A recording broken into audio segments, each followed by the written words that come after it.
Hi there, my name is Kyle Bailey. We're going to be talking today about theory, music theory, particularly as it pertains to the guitar.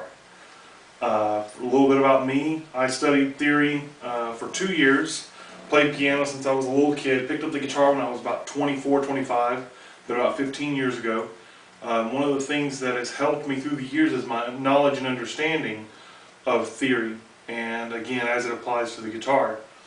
All of theory that we understand today, all Western music that's ever been written since hundreds of years ago, has been written on what they call the Common Practice Period, which gave us what we now have as our standardized scales. The two main scales I deal with are major and minor. Then you have a couple of derivations beyond that, which are pentatonic and blues. And then, of course, blues pentatonic. So what I want to talk to you today about is about the major scale and a couple of aspects around that.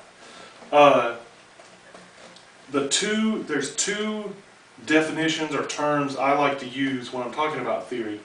One is repeatability, or the repetitive nature of, you can call them constructs, scales, patterns, voicings, different things. The primary separation between piano and guitar isn't about theory, it's about the ability to repeat what you're doing. And that's what makes guitar so much fun, is because you can repeat any scale that you play anywhere on the neck. If you root your major scale in G on the 3rd fret, that's the major scale, 1 octave, major scale. You come up here, this is B flat. Same fingering, everything's the same, you just moved it up. In piano, that would be 2 different fingerings. And in piano, you probably have, I can't remember, 7 or 8 different fingerings. So there's a world of difference between guitar and piano. And that's why I love the guitar, but I also just love talking about theory and explaining it to people and opening up that door. Because when I first learned the theory, the mapping behind what I already knew in my head, my world just really opened up. So this is an intro video for that, just talking a little bit about theory and kind of applying that to the guitar. There will be a series of these videos. I'm going to talk again regarding the major scale, which I just played. If you're watching this and you don't know the scales, I've got another scale video, that talks about scales, and watch that. That's more about fingering and placement and things like that. This is going to be more about how to build a major scale and kind of the relationship, starting on to talk about the relationships in the major scale. So to start with, we talked about 2 terms. I don't know if I mentioned those. One is repeatability. The second is relationships, relative nature of the pitches. We played the major scale. I'll play that again for you. You'll notice that on some of these strings, some of these notes, I move 2 frets. Some of these notes, I move 1 fret. Okay, there's 2 steps in theory. Whole steps and half steps. Say that with me. Whole steps and half steps. On the guitar, it's a very beautiful and very simple arrangement. Every 2 frets is a whole step. And guess what a half step is? 1 fret. So anytime you're moving 2 frets, you're moving a whole step. Anytime you're moving 1 fret, you're moving half step. So in the major scale, in any scale, it is a predetermined series of whole and half step increments that yield a repeatable scale. Okay, there's that word repetition again. Okay? Then within that, we've just described the relationship between all those notes. Okay? The relationship for a major scale, as defined by the Common Practice Period several hundred years ago, is 2 whole steps, 1 half step. 3 whole steps, 1 half step. So remember, 2 holes and a half, 3 holes and a half. We're going to say it again, 2 holes and a half, 3 holes and a half. Now what does that mean? 2 whole steps and a half step, 3 whole steps and a half step. What that means is that maps out for you, meaning anywhere on this net you can start and build a major scale.